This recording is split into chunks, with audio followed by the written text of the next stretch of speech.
안녕하세요, 최슬기입니다. 자, 오늘도 함께하는 성형외과 전문의 이영민 대표 원장님과 함께하도록 하겠습니다. 안녕하세요. 안녕하세요. 안녕하세요. 자, 이번 영상에서는 트랜스젠더 가슴 성형에 관한 얘기를 좀 나눠볼까 합니다. 네. 자, 이 원장님께서는 트랜스젠더 가슴 성형을 하실 때 고려하시는 부분이 있을까요? 사실 큰 차이는 없는데요. 일단은 트랜스젠더 분들은 가슴 근육의 두께를 일단 먼저 보게 됩니다. 가슴 두께에 따라 그 수술 방법이 달라지기 때문인데요. 네. 일단 호르몬 치료로 가슴 두께가 상당히 감소돼 있고 부드럽다면 가슴 근육 밑으로 보형물 넣어주는 것이 좀 더 도움이 되실 수 있고요. 또 아직 근육이 두껍다면은 근막 밑으로 보형물 넣는 것이 오히려 도움이 될 수가 있습니다. 그렇다면 좀 궁금한 게, 네. 이 여성분들이 가슴 성형을 하는 것과 트랜스젠더 분들께서 가슴 성형을 하는 거 좀 다를 것 같아요. 어떻게 좀 다른가요?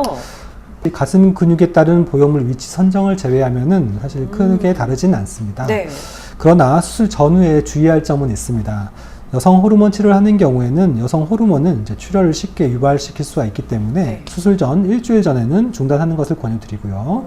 이제 수술 후에도 3일 이후부터 시작하는 것을 권유드립니다. 아, 그렇군요. 그러면 이게 보형물을 단순히 넣는 거에서 끝나는 게 아니라 아무래도 굉장히 디테일한 부분, 네, 맞습니다. 이 유륜의 위치와 컬러, 이게 또 남성과 여성이 또 차이가 다르죠? 있잖아요. 이런 디테일한 부분까지도 혹시 교정이 가능할까요?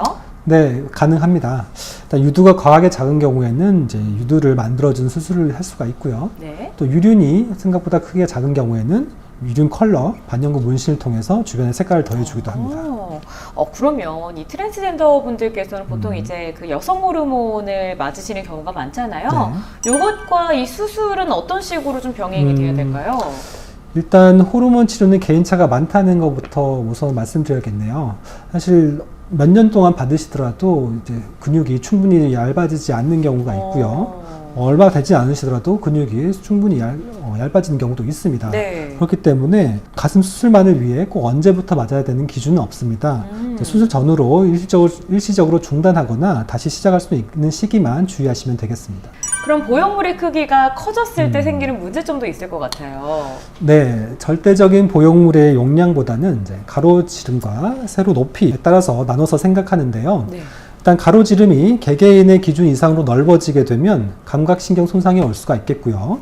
또 피부 탄력이 허용하는 범위보다 세로 높이가 높은 경우를 합의를 원하시면 이게 불가능할 수도 있습니다. 네. 그리고 또 전체적으로 용량이 커지다 보면 촉감이 또 단단하게 느껴질 수가 있고요. 흉부 압박감을 느끼실 수가 있겠습니다.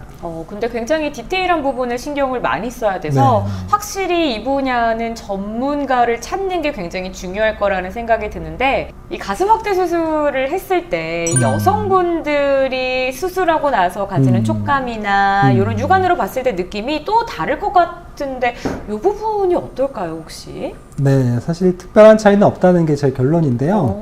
일반적 여성분들도 운동을 많이 하시게 되면 이제 유선조직 주변에 지방이 적으실 수밖에 없고 네. 또 대흉근의 두께도 두껍기 때문에 트랜스젠더 분들과 유사한 상황이 되는 경우도 있습니다. 그래서 너무 선입견을 갖고 접근할 필요는 없다고 생각됩니다. 이게 확실히 그 여자, 남자, 트랜스젠더 이런 차이가 아니라 사람마다 체형이 다르기 때문에 오는 결과가 네. 조금 다르다, 이렇게 생각을 해주시면 될 것 같습니다.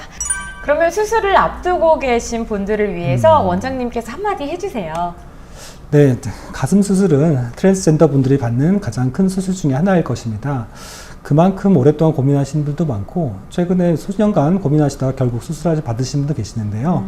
이제 그 고민만큼 부응하도록 저 역시 순증하게 수술하고 있습니다.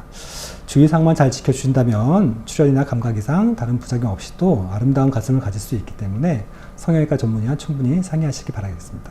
네, 좋습니다. 정말 그 고민의 깊이만큼 원장님께서 따뜻한 말씀 해주신 것 같아요. 자, 그러면 이번 시간에는 트랜스젠더의 가슴 수술에 관해서 얘기를 좀 나눠봤는데요. 저희 유튜브에 꾸준히 재밌는 소식 많이 올라오니까요.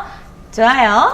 구독, 알림 설정 부탁드립니다. 부탁드려요.